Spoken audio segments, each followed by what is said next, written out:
Welcome to the INFOWARS Nightly News. It is Friday, February 20th, 2015, and I'm Leanne McAdoo. Here are tonight's top stories. Tonight, new Snowden documents reveal cell phone backdoors. Then, healthcare.gov's sickly tax forms. And the feds list government skeptics as a top terror threat. That's next on the INFOWARS Nightly News. The foreign bankers have given us unlimited power, and we're gonna rule you. This is our country. You're here, we're gonna feed on your ass. Former Mayor Rudy Giuliani has been catching a lot of flack this week for some comments he made about the president. He said that he doesn't really believe that the president loves America. And I mean, come on, let's get real. The president basically said, "I love you, girl. I love you so much that I want to fundamentally change everything about you." It's very important for us to align ourselves with the 99.9% of Muslims who are looking for the same thing we're looking for: order, peace, prosperity. And so, you know, I don't quibble with labels. What I'm saying is that in his rhetoric, I very rarely hear him say the things that I used to hear Ronald Reagan say, the things I used to hear Bill Clinton say about how much he loves America. I do hear him criticize America much more often than other American presidents. And when it's not in the context of an overwhelming number of statements about the exceptionalism of America, it sounds like he's more of a critic than he is a supporter. That was the profile that I published in the New Yorker. Somebody frustrated and disappointed. And that's what's frustrating to me sometimes about Obama, is that the world seems to disappoint him. At times, we too have failed to live up to our ideals. That America has plenty of problems within its own borders. This is true. In a summer marked by instability in the Middle East and Eastern Europe, I know the world also took notice of the small American city of Ferguson, Missouri, where a young man was killed and a community was divided. So yes, we have our own racial and ethnic tensions. I've got a pen and I've got a phone, and I can use that pen to sign executive orders and take executive actions and administrative actions that move the ball forward. Unfortunately, you've grown up hearing voices that incessantly warn of government as nothing more than some separate, sinister entity that's at the root of all our problems. Some of these same voices also do their best to gum up the works. They'll warn that tyranny is always lurking just around the corner. You should reject these voices. I think you all know that I've always felt the 9 most terrifying words in the English language are, "I'm from the government and I'm here to help."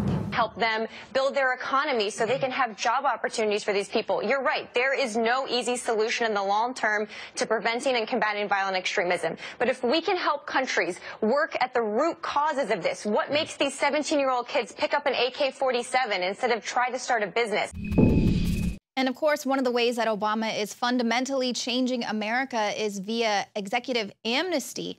Now, we're going to air the rest of that report. It'll be playing after the end of the news tonight, but it has some shocking revelations about just exactly who the president wants to bring into the country. And of course, these are going to be people that are bringing the threat of terror not just to our borders, but actually within the nation as well.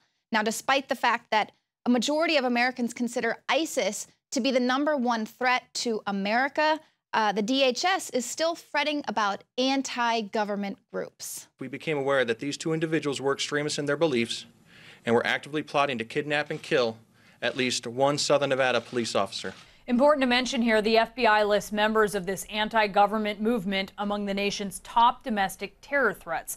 Police say the 2 found a vacant house. They rigged it with bolts drilled into wall supports, creating a makeshift jail where they plan to hold captive officers, try them in a court of their own laws, and then kill them. So as you can see, they're basing this whole propaganda campaign on a couple of probably meth heads who equips their house with booby trap nails in the walls? I mean, These people aren't just paranoid about the government. They're probably concerned about anybody coming near them. But they're going to base their whole entire report that the biggest threat facing the country are these really obscene anti-government people. And these people, of course, are not tied to a huge terrorist network. But that does not matter. The Department of Homeland Security circulated their intelligence assessment earlier this month. It focuses on right-wing sovereign citizens and other domestic extremists. DHS completely dismissed the intelligence that was obtained by Judicial Watch that ISIS militants were stationed in Juarez, could be planning attacks inside the United States. ISIS militants are openly bragging about the fact that they have sleeper cells within the country waiting to conduct devastating attacks on U.S. soil. Of course, they've made threats to the military and family members of the military. The FBI's most recent national terror threat assessment completely omits Islamic terrorists, and instead they focus on sovereign citizens and the militia movement. So obviously this is a lot less about combating extremists and more so about demonizing those with an opposing ideological view. The true threats by ISIS are continually being sidelined. Now, despite this domestic threat being the biggest concern for the federal government, they don't even invite the chief member of the FBI to this latest extremist summit. The White House did not invite the most senior American official charged with preventing terrorist attacks, the FBI director, James Comey, to the three-day conference that was held this week on countering violent extremism in the United States and abroad. The administration says it didn't want the event to be focused on law enforcement issues. This was according to senior American officials. Now, the New York Times points out how Mr. Comey's Russian counterpart is in attendance. And this was a department that allegedly withheld information that could have prevented the Boston bombings. So, I mean, he's there. He's got a seat there at this summit. And stopping terrorist attacks has been the FBI's highest priority since 9/11, overseeing joint terrorism task forces in every major American city. They bring together federal, state, and local authorities to investigate terrorism. But he wasn't, important enough. He didn't really need to know what was going on here at this terror summit and how to avoid terror attacks within the United States. And obviously, with this latest report, they're thinking that domestic terrorism is the greatest threat. It just doesn't really make a lot of sense unless, you're trying to leave the country open to vulnerability. Now, we also have some latest revelations from Snowden. These latest docs reveal quite a frightening reality for those of us who thought cell phone encryption would help protect us from the prying eyes of the NSA. This is new reporting by The Intercept. It reveals how spy agencies hacked the world's largest SIM card manufacturer. This is the NSA and their British counterpart, GCHQ. They worked together in order to hack into the computer systems of the world's largest manufacturer of cell phone SIM cards. This gives government spies access to highly guarded encryption codes and unparalleled abilities to monitor the global communications of those with phones using the cards. Now, the target of this government hacking operation was a company called Gemalto, whose clients include AT&T, T-Mobile, Verizon, Sprint, and about 450 other wireless network providers around the world. It produces 2 billion SIM cards a year. Now, The Intercept reports that with these stolen encryption keys, intelligence agencies can monitor mobile communications without seeking or receiving approval from telecom companies and foreign governments. Possessing the keys also sidesteps the need to get a warrant or a wiretap. It also leaves no trace on the wireless provider's network that the communications were intercepted. Bulk key theft additionally enables the intelligence agencies to unlock any previously encrypted communications that they have already intercepted but did not yet have the ability to decrypt. These two agencies mine the private communications of unwitting employees, and this was in multiple countries. So obviously, once again, we have our government engaged in some pretty unconstitutional behavior, some deceptive practices, if you will, but they're always kind of passing the buck when it comes to that. This is for our safety. And then when you have other companies like Venezuela daring to come out and say that they think that a lot of what's happening in their country is because of the United States government, they're quick to deny that and play innocent. just today, Venezuela arrested the mayor of Caracas over what socialist President Nicolas Maduro alleged was a coup plot financed by the U.S. and directed from Washington. The arrest of Mayor Antonio Ledesma, who is a veteran opposition leader, comes nearly a year to the day after another opposition leader was detained amid fierce protests against Maduro that turned deadly. Now, the Venezuelan president said earlier this month, "It is the government of the United States that is behind the plans of destabilization and coups against Venezuela." And he said this live on a television announcement earlier this month. But he said that he has come here to denounce it.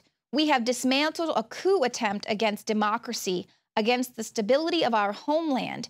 It was an attempt to use a group of officials from the Air Force to provoke a violent act and attack."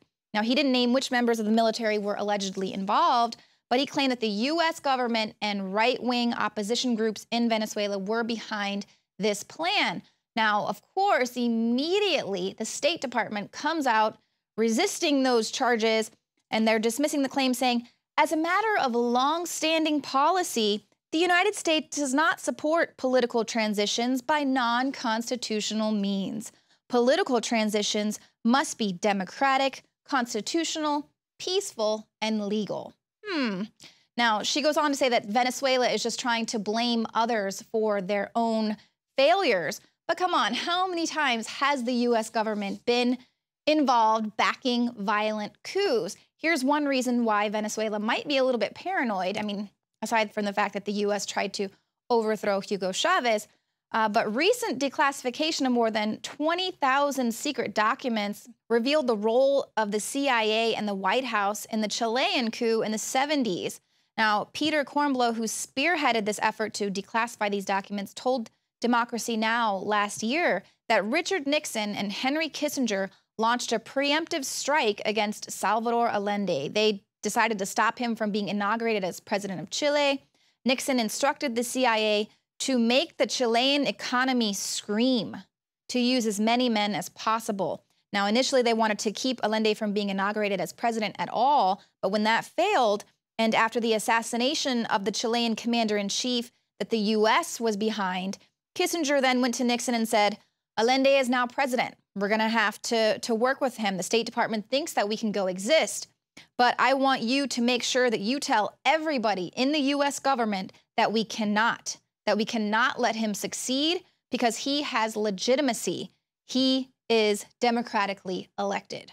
So there we have it right there. Kissinger saying we have this democratically elected leader who has legitimacy because the people elected him, and we need to take him out. We cannot coexist.